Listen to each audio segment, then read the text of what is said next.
Welcome back to Astrology, and if you're new here, welcome. My name is Kaylin, and today I'm going to be doing your May 2021 horoscopes. I strongly suggest that you watch the horoscope for your ascendant sign or your rising sign. If you have time to watch for your sun and moon as well, go for it. But if you're only going to watch one today, let it be for your ascendant sign. Now, if you want to skip this short but exciting intro where I make an announcement, you can head to the timestamp in the description box below. But for those of you who are sticking around, I've just launched 3 new services on my website, kastrology.com. The first one is the half-yearly report, and this is an astrological look at the next 6 months and what kind of energies and new developments you may encounter in your life. The second one is a solar return chart reading, and this is a look at the 12 months ahead for you.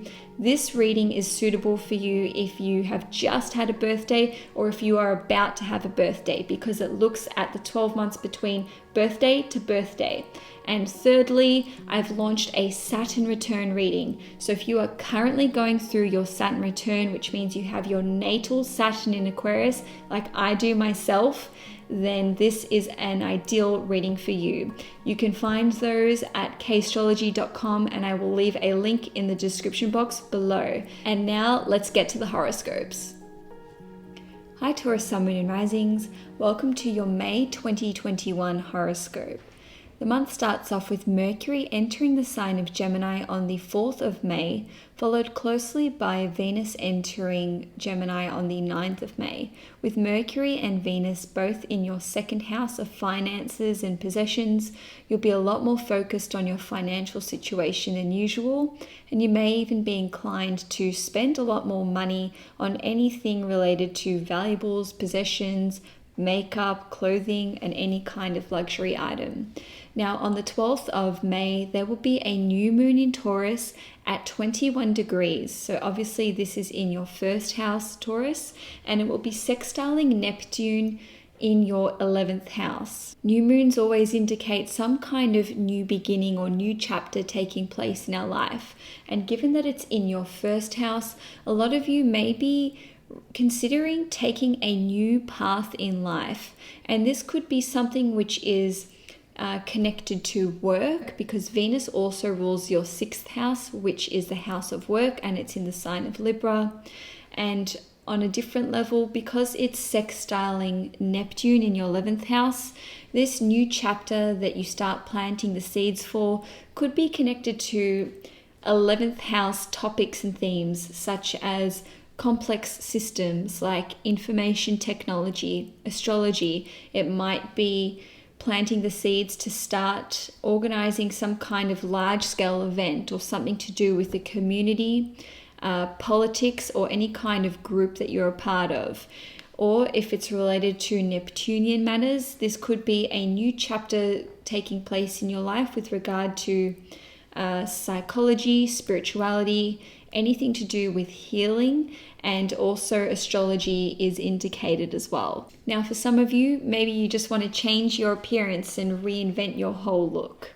It could play out in any of those aforementioned ways for you, Taurus. On the 14th of May, Jupiter will enter the sign of Pisces, and this will be in your 11th house.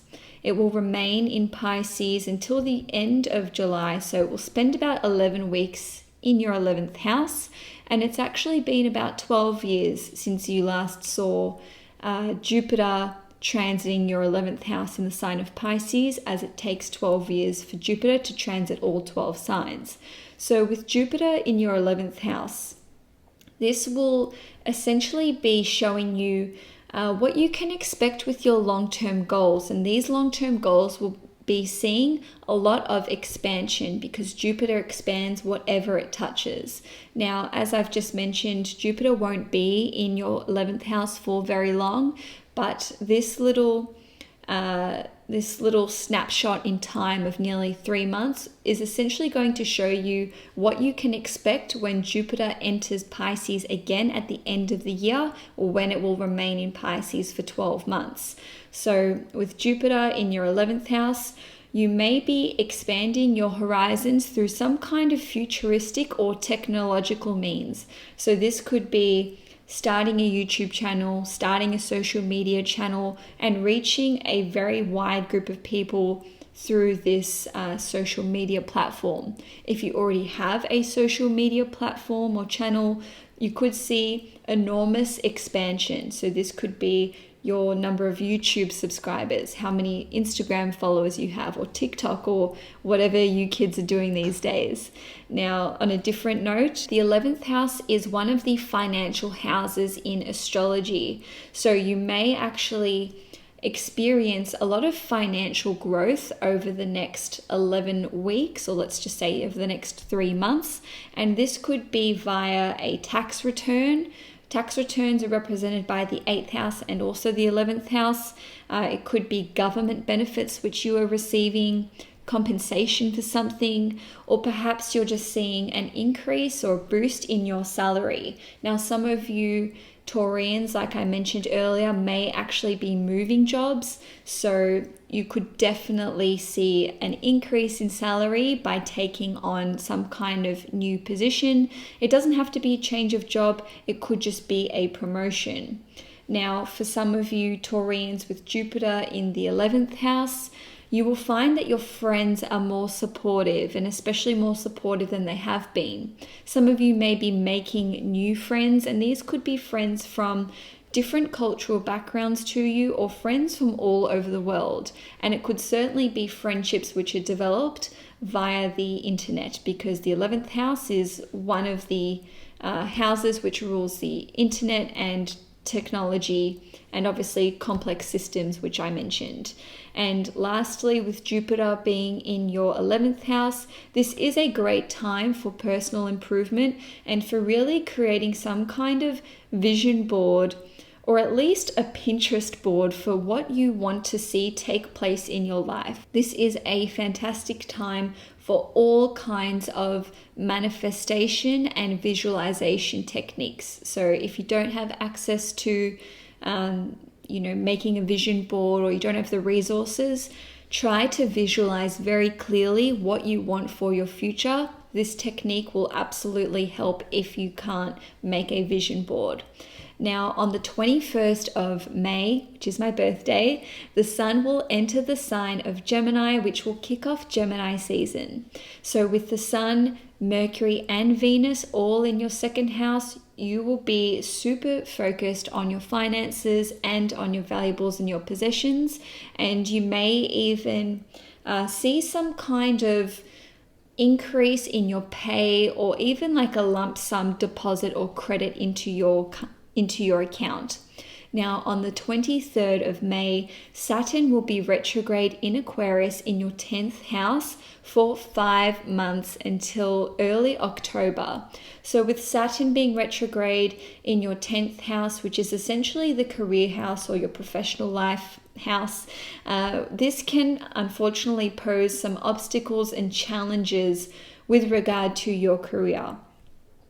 So you may experience delays or challenges in your career. There may actually be a delay in you returning to work. So let's just say, for example, you may be on maternity leave, and perhaps you were meant to start back work sometime in May or even June, and now you've put your request in to delay returning to work, and that can definitely be approved. For some of you, if you have been looking to retire and you had it in your mind that you were going to retire in May 2021, this is something which you may decide to put off until October or even the end of the year, because there will be a retrograde shadow period, and the retrograde shadow period for Saturn is a lot longer than what it is for Mercury. Now, for some of you Taurians, if you have been anticipating a promotion, it may be delayed. Just remember that Saturn retrograde doesn't necessarily take things away from you. I mean, it can, but it's more about pushing this out until you are ready, that's of a more spiritual perspective and outlook, but it could just be that your bosses or your management have said, look, everyone's pay has been delayed, or this promotion's been delayed, and there could just be some extra hurdles to jump through. If you are looking at changing jobs, you may have thought that you were at the last round of interviews, or you may have thought that you didn't need to meet anyone more senior, and then you've just been thrown a curveball. Maybe you get an email or a phone call notifying you that, hey, before we hire you, you have to meet with the boss, or you have to meet with the CEO, because Saturn rules authority figures. So like I said, if you are trying to go for a new job, it may not be the end of the road. Even if they said, we're going to let you know by this date, or we're going to call you, you're going to find out in a week, that process could be delayed. The position may not become available for 5 months. So in some cases, some of you may be told that you've gotten the job, but instead of starting in 3 months, you're going to start in like 5 months or 6 months. Now, lastly, with Saturn being retrograde for you, Taurus, you may be reconsidering your entire career and your professional life. I want you to look, if you're a Taurus rising, I want you to look at your midheaven sign, because if it is in Aquarius, this will pertain more to you than to the other Taurus risings. So if you're a Taurus and your midheaven is in Capricorn, maybe you won't be throwing out your entire career plan. It's more if you've got your Aquarius midheaven. Now, on the 26th of May, there will be a full moon lunar eclipse in Sagittarius, which is in your 8th house, and it's occurring at 5 degrees. So full moon eclipses are like full moons, but on steroids. So these are very, very powerful endings. One might even say a fated ending. And it doesn't have to be the ending of something physical. It could just be an epiphany, a culmination point, or reaching some kind of conclusion. Now, I'll go through a number of different ways that this can manifest for you, Taurus.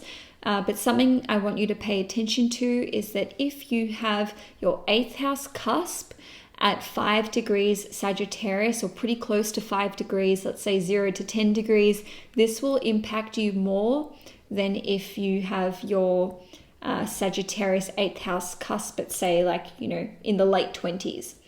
Now, for some of you, you may be receiving an inheritance which is very unexpected, or perhaps if you have been fighting for alimony, receiving alimony from your partner, you can suddenly achieve this, and it might be quite unexpected or out of the blue, or alimony that's being paid to you can come to an abrupt end.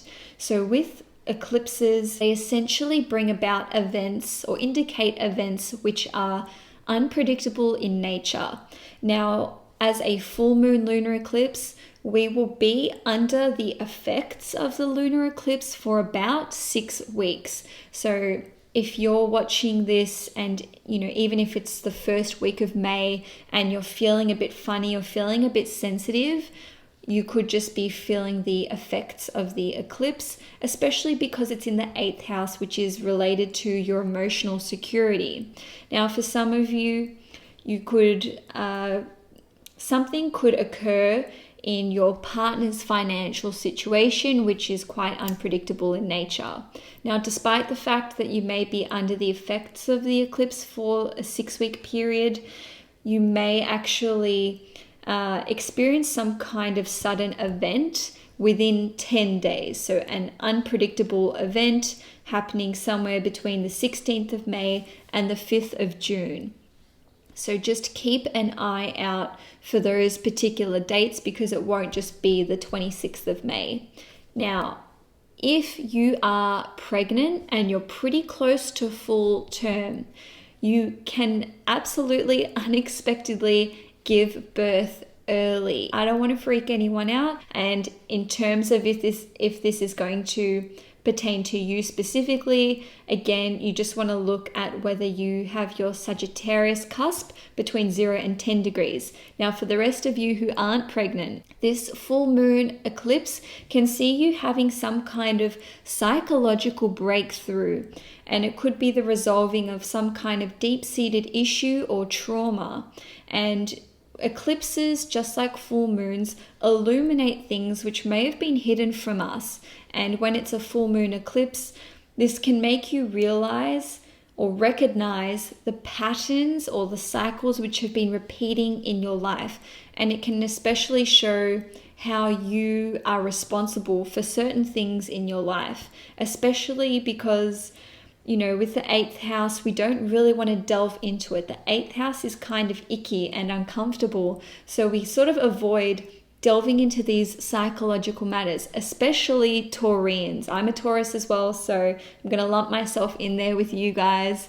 You know, this full moon eclipse can bring up a whole lot of emotional issues from the past. It could be things from years and years ago, and especially things which happened 19 years ago around May 2003. So if something occurred for you in your life, you know, pertaining to psychological matters, you know, deep-seated issues, or anything, you know, related to your mutual resources with your partner, or even spirituality and the occult, these themes can suddenly be brought back up to the surface because eclipses run in 19-year cycles and patterns. So that's why I'm referring to May 2003. Obviously, some of you may not have even have been born then, or you may have just been babies. If that's the case, just ignore it. But that's just something to keep an eye out for. Now, on the 30th of May, Mercury will be retrograde in your 2nd house, and it will be retrograde until the 23rd of June. The 2nd house is related to your finances and your income, as well as your possessions, your valuables, and how much you value yourself. So Mercury always brings about a reversal of things, or like a rethinking and a reevaluation process. So some of you may be reevaluating which bank you're with, which financier you're with. You may be changing banks. You may be going back to an old bank. If you are reliant on pay slips or paychecks from your boss or from your employer, like most people are, you may find that your pay is delayed. It may just be a few days. It could be a few weeks. It's just something to keep an eye out for. On a different note, some of you may be reevaluating your budget and how much money you've been spending. And for some of you, you could actually be rethinking how you want to earn money. So if you're working for someone and you don't like what you have to do to earn your daily wage, well, this could be a time where you have a total shift in perspective, and this shift in perspective could be a really positive thing. Maybe you've been operating from a lack mindset or a fear mentality or scarcity mentality, and what I mean by that is that some of you may have been holding on to your finances and to your savings for dear life, you know, always saying that I'm going to save it for a rainy day. But you know, you might have this shift in perspective where you're like, I've worked really hard for this money. I'm going to set aside some of it so that I can enjoy myself every month or every week. Now, for some of you, you may actually rediscover an important, valuable or possession, which maybe it was very valuable in money, so like a high value item, or it could be something of sentimental value, like an heirloom or prized possession. You may have lost it and now you've rediscovered it. It could have been from months ago or years ago that you thought that you'd lost it for good. And on a different note, maybe someone returned something that they borrowed from you that you either thought they'd never return, or you may have completely forgotten about this thing that they borrowed from you. Now, some of you may be wanting to sell or trade things that are in your closet, your valuables, your possessions. It is a great time to do that. And for some of you, it may just be a period of introspection when it comes to reevaluating your self-worth. How much do you respect yourself? How much do you value yourself? Have you been undervalued by other people, or have you been accepting poor treatment from others as a result of having low self-esteem? This can be a great period for your self-esteem, Taurus, because you're starting to value yourself in a different way. So Taurus, that's all I have for you for May 2021. If you enjoyed this horoscope, please give it a thumbs up. If you'd like to see more content from me, please subscribe to my channel. Enjoy the month ahead, and I will see you guys next month.